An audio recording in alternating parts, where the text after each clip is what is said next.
Halo teman-teman, kembali lagi dengan saya Chris. Eh, Kali ini saya ingin berbagi tentang permasalahan hidroponik ya. Karena banyak sekali orang-orang yang pada awalnya itu ingin memulai usaha hidroponik, tapi mereka putus di tengah jalan karena banyak sekali masalah yang terjadi. Ya, bisa dikatakan ini bukan rahasia umum lagi ya, tapi banyak sekali masalah-masalah yang kita harus selesaikan sendiri sebagai petani hidroponik gitu. Oke, hari ini saya akan membahas tentang kebocoran pipa. Jadi terkadang orang-orang atau petani hidroponik yang bingung kenapa kok nutrisinya itu selalu habis, jadi airnya itu selalu hilang entah kemana. Yang jelas keesokan harinya airnya langsung sat ya, jadi airnya itu berkurang cukup signifikan, dan tentunya juga air nutrisinya juga ikut terbuang, tapi nggak tahu kemana terbuangnya. Jadi simak aja video kali ini.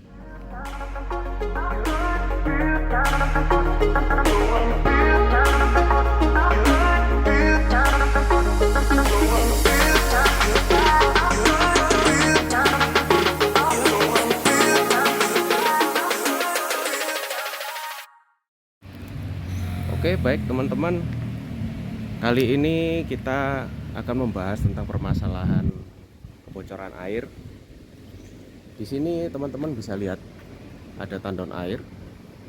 Ya, tandon ini biasanya digunakan untuk instalasi perpipaan.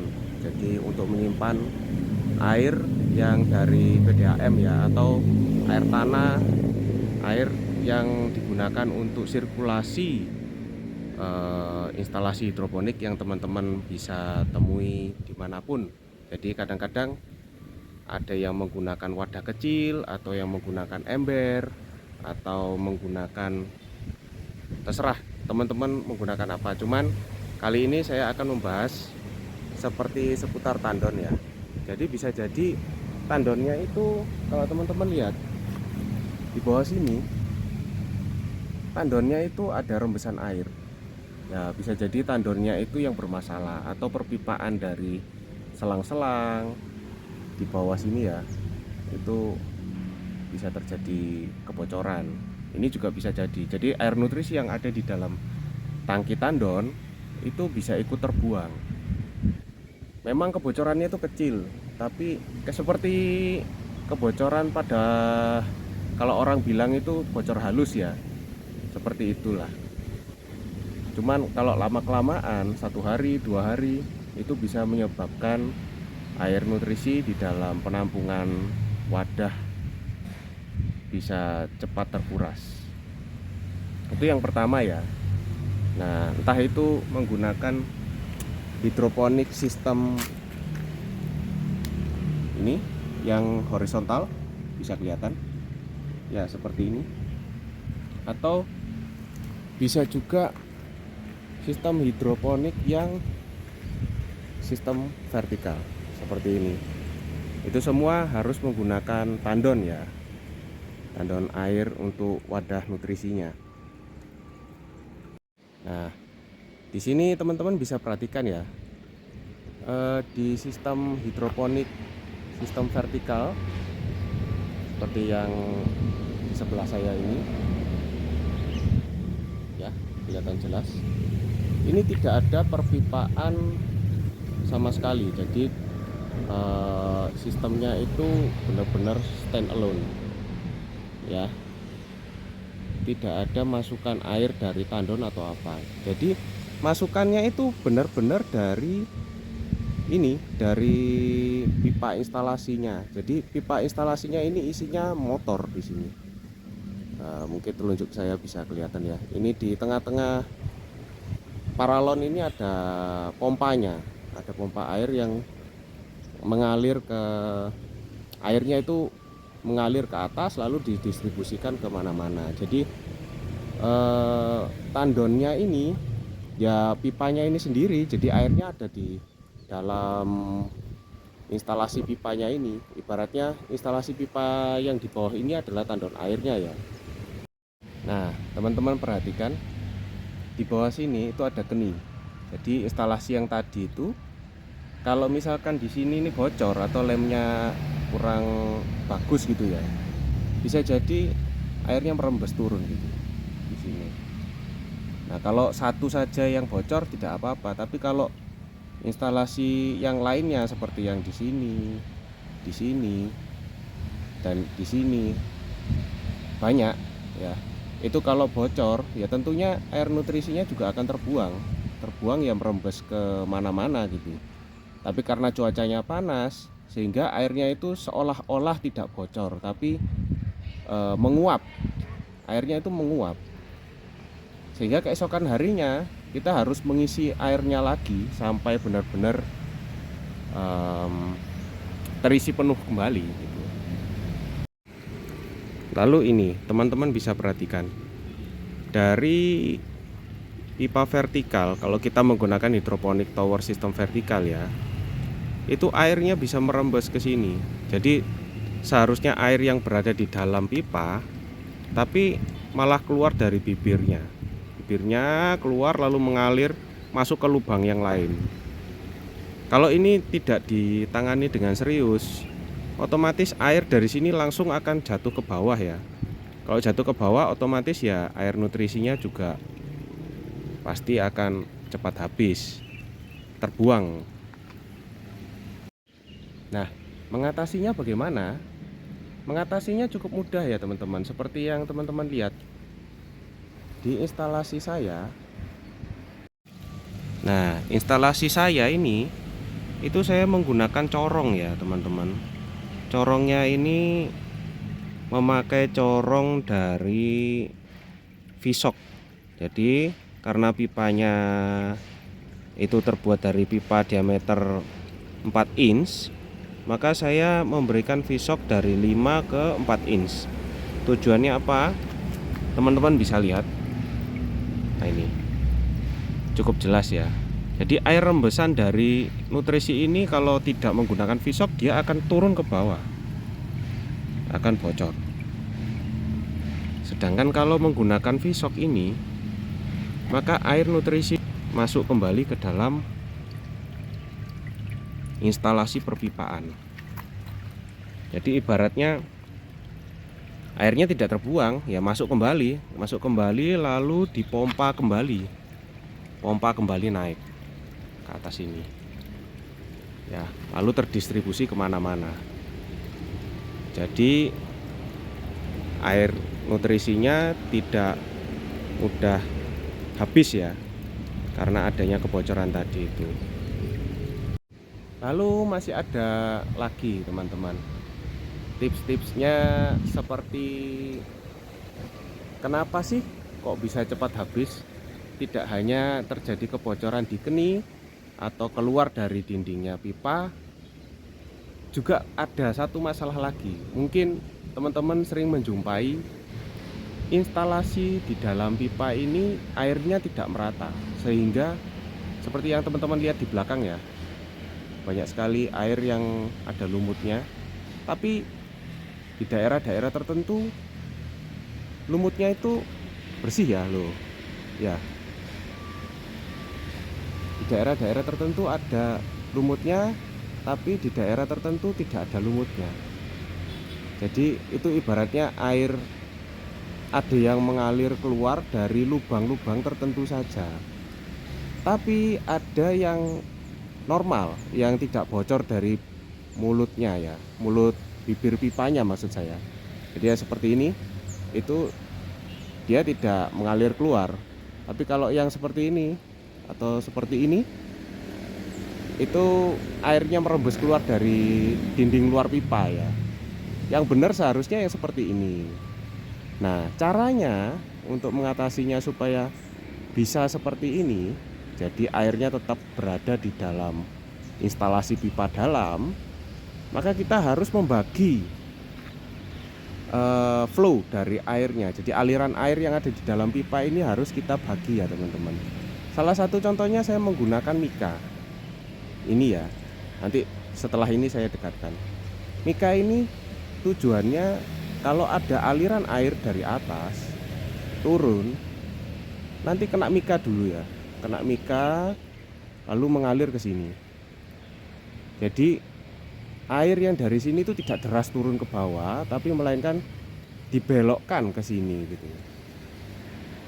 Kalau sistem saya tidak menggunakan kain flanel ya, nyatanya ya saya juga sudah panen berkali-kali.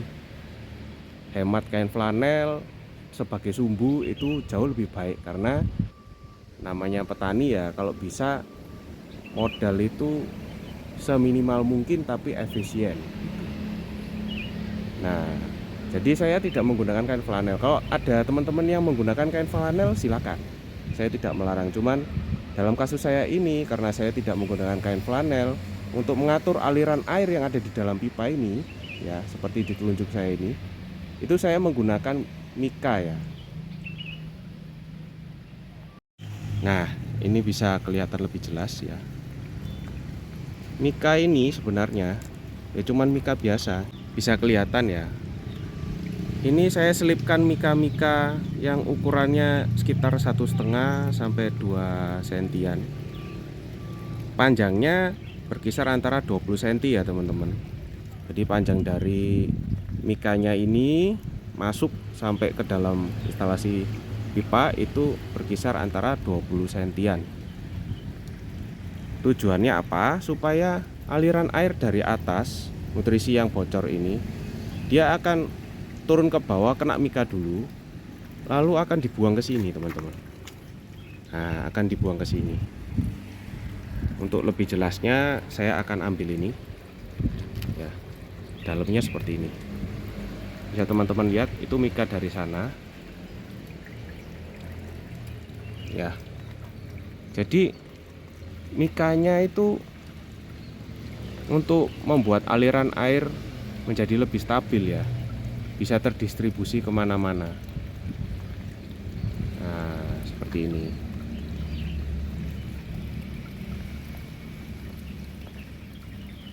Jelas ya teman-teman. Nah, kapan waktu yang tepat untuk memberikan mika-mika yang seperti tadi itu? Waktu yang tepat itu kapan? Sebenarnya adalah waktu yang sangat tepat untuk memberikan instalasi mika seperti yang saya sebutkan tadi, itu sewaktu kondisi tanaman masih belum mencapai usia remaja ya. Jadi kisaran seperti 15 setelah hari semai. Jadi pindah tanam ke instalasi sini itu harus segera diberikan instalasi untuk aliran air mika tadi.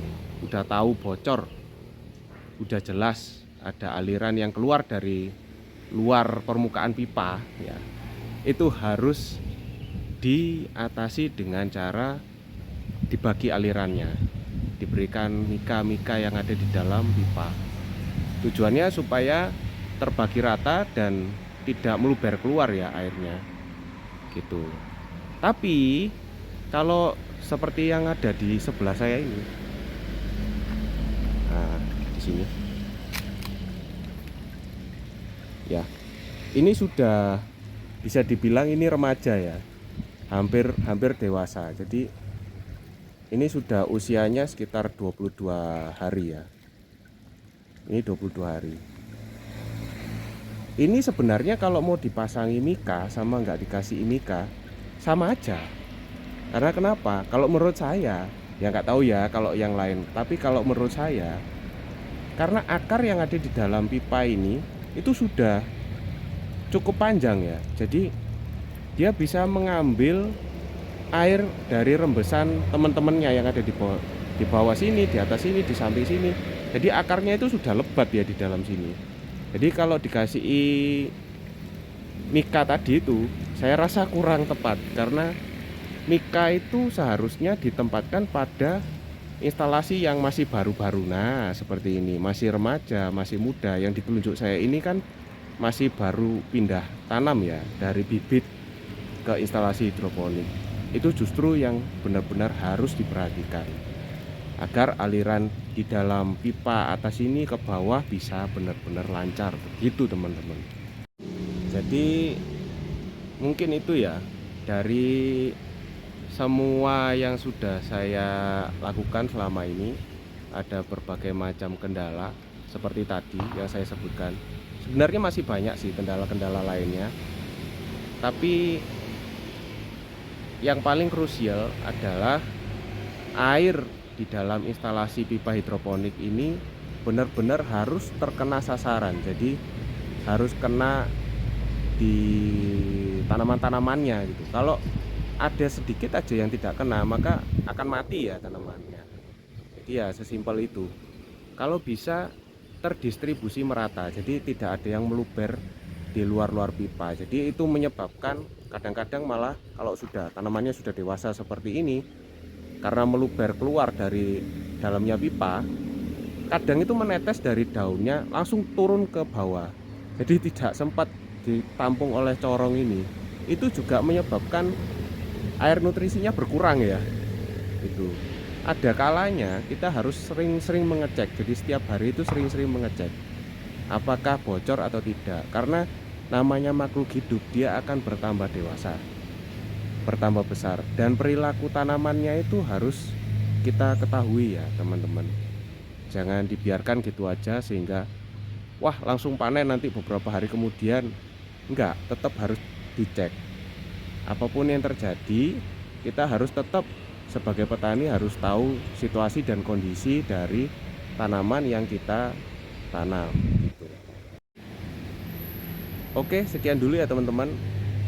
Solusi yang tadi saya tawarkan hanya pendapat saya saja, tapi mungkin ada teman-teman yang lain yang mempunyai solusi yang lebih baik dari saya. Tidak apa-apa, silahkan. Saya hanya share saja. Semoga bisa membantu teman-teman yang punya hidroponik sistem vertikal dan mengalami kebocoran sehingga air nutrisinya cepat habis. Mungkin solusi tadi bisa berguna ya teman-teman. Sekian dulu dari saya. Terima kasih teman-teman. Dadah.